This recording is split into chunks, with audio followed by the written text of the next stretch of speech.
चलिए आज हम सभी लोग पाठ 17 कबीर के दोहे पढ़ेंगे। पहले समझेंगे कि दोहे किसे कहते हैं।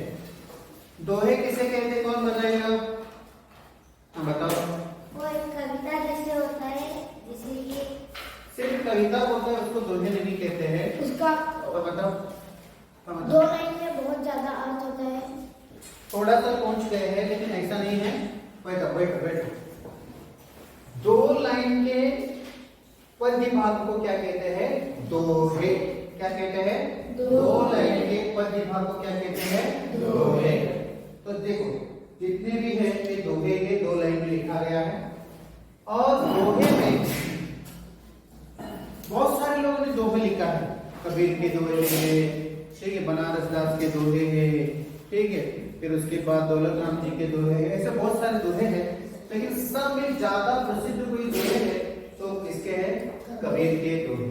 तो कबीर के दोहों में हमने बहुत सारा नॉलेज अभी तक लिया है, आगे भी लेते रहेंगे। तो कुछ दोहे उनमें से जो आप लोगों को सेलेक्ट करके दिया है तो इधर है। पहले कबीर के दोहे पढ़ने के पहले हम देखेंगे कि उनका परिचय क्या है। देखो समझो पेज नंबर 125। कबीरदास के बारे में परिचय। कबीरदास का जन्म 1300 कितने कहते हैं उसको? 98। बोलो सभी लोग 98। 1398। 1398। तो इसमें उनका जन्म हुआ था, फिर मरण हुआ था 1518। 1518। इसके बीच वे इस धरती पर थे, उनके बारे में देखो। सभी लोग पढ़ेंगे मेरे साथ। कबीरदास वाणी के डिटेक्टर थे।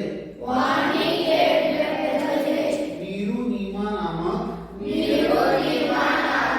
मुसलमान जुलाहे परिवार में उनका पालन पोषण हुआ। मतलब ये वाणी के डिटेक्टर थे, मतलब इनके जो बोलचाल थी या फिर जो भी बोलते थे या फिर लिखते थे वो इतना इफेक्टिव था कि लोगों को डायरेक्ट क्या हो जाता था? पहुंच जाता था। डिटेक्टर मतलब समझते हैं? जैसे दुकान के अभी मॉल के अंदर एक डिटेक्टर रहता है, उसमें क्या बॉम्ब डिटेक्टर या फिर बंदूक का डिटेक्टर या फिर गोल्ड का डिटेक्टर, ये सब रखा रहता है कि नहीं रहता है। वैसे ही वाणी डिटेक्टर मतलब किस व्यक्ति में क्या भाव है या फिर वो क्या समझना चाहता है, ये डायरेक्ट उसमें क्या करते थे? वो पहुंचाना चाहते थे। समझ में आया? तो मुझे याद है। तो मुसलमान परिवार में जन्म लिए थे। कौन सा परिवार था? जुलाहे परिवार। क्या नाम है? जुलाहे परिवार। फिर सहजता निर्भीकता इनके काव्य के प्रमुख गुण है। इनकी वाणी में समाज सुधार की भावना कूट कर भरी है। खास करके जितने भी हमारे इतिहास में दोहे लिखने वाले लोग हुए हैं वो सभी समाज सुधार का काम ज्यादा किया है। मतलब समाज के सुधार के योग्य दोहा कविता ये सभी लिखा है उन्होंने। समझ में आया? तो उसमें कबीरदास के दोहे बहुत फेमस है। इनकी वाणी में समाज सुधार की भावना कूट कर भरी है। वे बड़े दार्शनिक कवि थे। कैसे कवि थे? दार्शनिक, फिलोसोफर कवि थे। बड़ी बड़ी बातें होती थी। समझ में? जो चीजें दार्शनिक क्या होता है? जो चीजें सिर्फ दिखाई नहीं देती लेकिन समझा जाता है उसको क्या कहते हैं? दर्शन कहा जाता है। जैसे आत्मा है, आत्मा दिखता है क्या? नहीं सर। फिर भी उसके बारे में बातें करते हैं लोग। सत्य दिखाई देता है क्या? नहीं सर। फिर भी लोग बातें करते हैं। धर्म दिखाई देता है क्या? नहीं सर। फिर भी उसके बारे में बातें होती है। उसको क्या कहते हैं? दर्शन। समझ में आ रहा है ना? तो मनुष्य के अंदर जो अच्छाई होना चाहिए वो प्रदर्शन का विषय नहीं है, वो दर्शन का विषय है। क्या बताया? प्रदर्शन का विषय नहीं, दर्शन का विषय है। और ये दर्शन के बहुत बड़े कवि थे। कबीर का काव्य बुद्धि और हृदय का संगम है। बुद्धि और हृदय का संगम है, मतलब दोनों को मिला करके वो बातें करते थे, लोगों को समझाते थे कि किस प्रकार हमको क्या करना चाहिए, जीवन में रहना चाहिए। इतना ही नहीं, वे बड़े संत कवि थे। कैसे कवि थे? संत। संत कैसे लोग हैं? किसी के ऊपर गुस्सा भी नहीं करते हैं और किसी के ऊपर ज्यादा प्यार भी नहीं, राग द्वेष रहित होते हैं, ऐसे कवि थे। उन्हें जीवन नीति के धर्म गुरु भी कहा जाता है। उन्हें क्या कहा जाता है बताइए, अंडरलाइन करो सभी लोग। जीवन नीति के धर्म गुरु क्वेश्चन आ सकता है एग्जाम में। जीवन नीति के धर्म गुरु किसे कहा जाता है? किसे कहा जाता है? कबीरदास को कहा जाता है। तो देखिए सभी लोग, उसके बाद कहते हैं कबीर की रचनाएं बीजक नाम से संकलित है।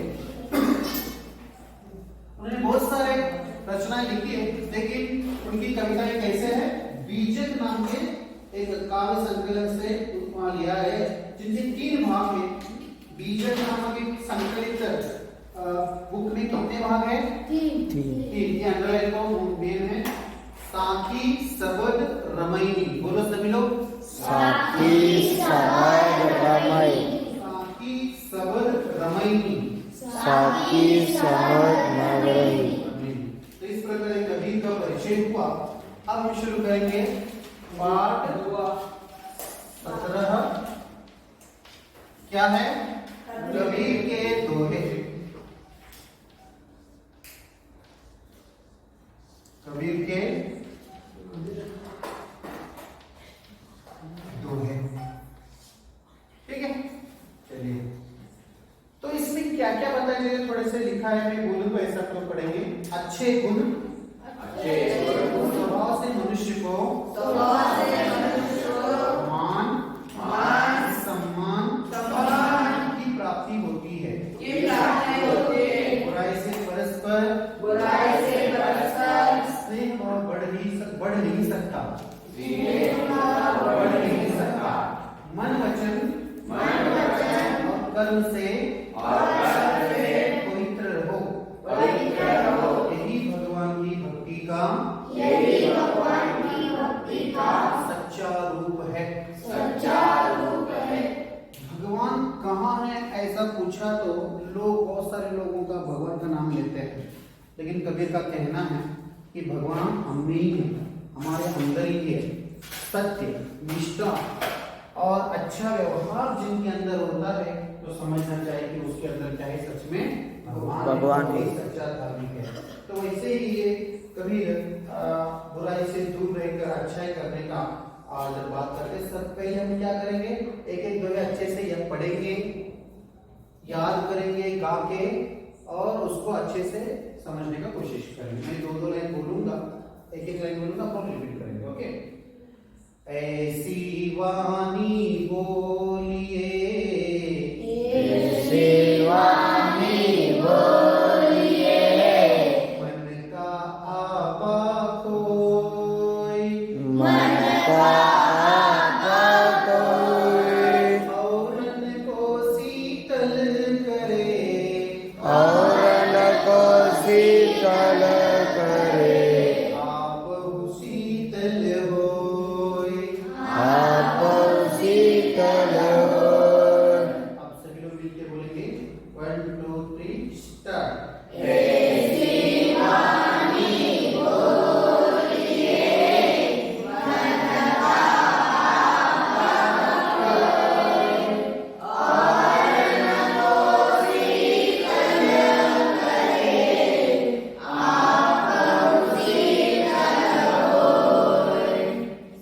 अब अर्थ देखो सभी लोग। वाणी बोलिए, वाणी मतलब क्या होता है? बोलचाल, बातें, समझ में आ रहा है? तो कैसी वाणी बोलने की बात चल रही है? ऐसी वाणी बोलिए, कैसी वाणी बोलिए, तो उसकी कुछ क्वालिटी बताया। पहला क्वालिटी है मन का आपा खोई। क्या है? मन का आपा खोई। पहला क्वालिटी क्या है? मन का आपन खोई। मतलब हम जो बातें करते हैं उससे दूसरों का दुख दूर होना चाहिए। ऐसा नहीं बोलना चाहिए कि हम किसी से बात कर रहे हैं तो उसको बुरा लग रहा है, अच्छा नहीं लग रहा है।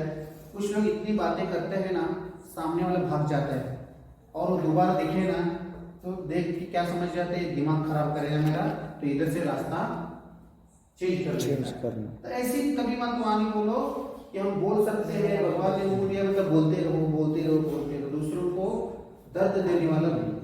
फिर क्या बोलते हैं, कभी झूठ नहीं बोलना चाहिए, ठीक है। मन का आपा कोई, मन को क्या करे, मन से दुख दूर हो जाए और दूसरों को भी दुख दूर हो जाए और हमारा भी दुख दूर हो जाए। ऐसा हमेशा अच्छी सच्ची बातें करना चाहिए। कैसी बातें करना चाहिए बताओ, अच्छी और सच्ची बातें करना चाहिए। कभी भी कुछ बातें ऐसी होती है जो सत्य तो होता है लेकिन दूसरों को बुरा करने वाला होता है। तो हमारे देश में कहा जाता है कि जो सच दूसरों को बुरा करे वो भी क्या है, झूठ के बराबर है। तो इधर कहते हैं ऐसी वाणी बोलिए मन का आपा को औरन को शीतल करे। वो वाणी कैसा होना चाहिए, दूसरों को भी अच्छा लगना चाहिए। शीतल करे मतलब उसको अच्छा कर समझ में आना चाहिए, या फिर वो बात सुनकर उसको मजा आना चाहिए। ऐसी बातें बोलो और आपको शीतल है और आपको भी लगना चाहिए कि मैंने इसके बातें कही, ये बातें बताई, उसको क्या लगा, अच्छा लगा। ऐसा नहीं होना चाहिए कि मुझे बातें बताया, मेरा दिमाग खराब किया, अब दोबारा मैं इससे कभी भी बात करना नहीं चाहता। ऐसा उसको भी नहीं लगना चाहिए और खुद को भी नहीं लगना चाहिए कि मैं कितना बोलता हूँ, मैं जो बोलता हूँ दूसरों को अच्छा नहीं लगता होगा। ऐसा कभी कभी खुद को भी क्या लगता है, बुरा भी लगता है। तो कहने का मतलब है कि जो बातें हम बोलते हैं वो सभी को क्या होना चाहिए, अच्छा लगना चाहिए। कैसा अच्छा लगना चाहिए, मन का दुख दूर होने जैसी बातें करना। समझ में तो आ रहा है ना? हाँ सर। हाँ चलो सभी लोग एक बार मिलके और एक बार बोलो, ऐसी वाणी बोलिए मन का आपा कोई औरन को शीतल करे, आपको शीतल होय। तीन क्वालिटी बताइए इधर बात करने का। बताओ कौन कौन से, पहला पढ़ो।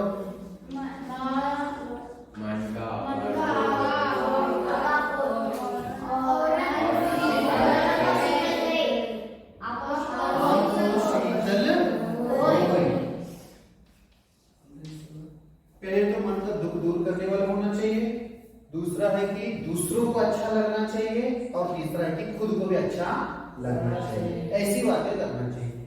इसके लिए मैं अपनी तरफ से तीन क्वालिटी बताता हूं। पहला हित, दूसरा है मित्र और तीसरा है प्रिय। ये तीन क्वालिटी होना चाहिए। हमेशा जो भी बोलो दूसरों का अच्छा ही हो, करने वाली बातें बोलो, लेकिन कितना बोलो, मित्र मतलब कम बोलो और कैसा बोलो, प्रिय, प्यार से बोलो।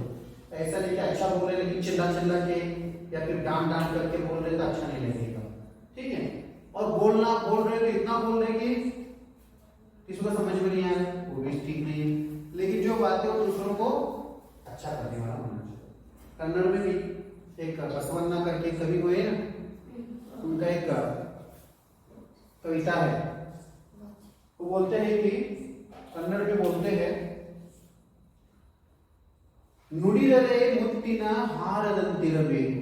सभी लोग बोलेंगे मेरे पीछे, ನುಡಿದರೆ ಮುತ್ತಿನ ಹಾರದಂತಿರಬೇಕು, ನುಡಿದರೆ ಸ್ಫಟಿಕದ ಸಲಾಕೆಯಂತಿರಬೇಕು, ನುಡಿದರೆ ಲಿಂಗ ಮೆಚ್ಚಿ ಅಹುದೌದೆನ್ನುತ್ತಿರಬೇಕು, ನುಡಿದರೆ ಲಿಂಗ ಮೆಚ್ಚಿ ಅಹುದೌದೆನ್ನುತ್ತಿರಬೇಕು।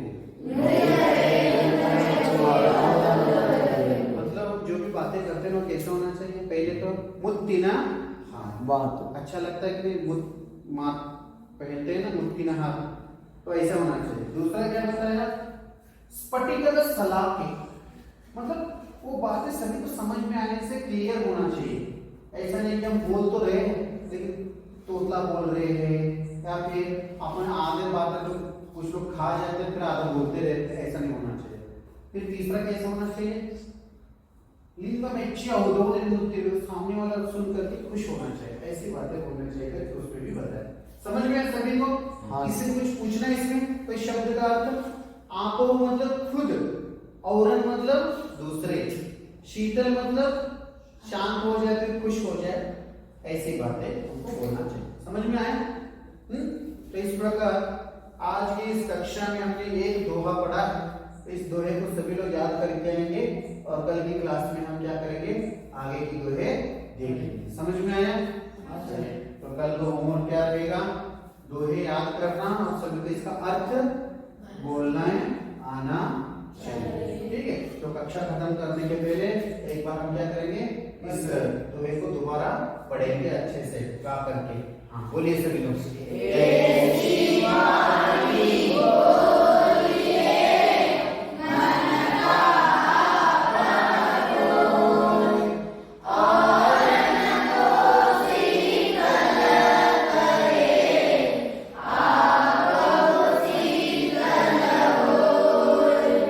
ठीक है, तो कल मिलेंगे सभी लोग। जय जिनेंद्र।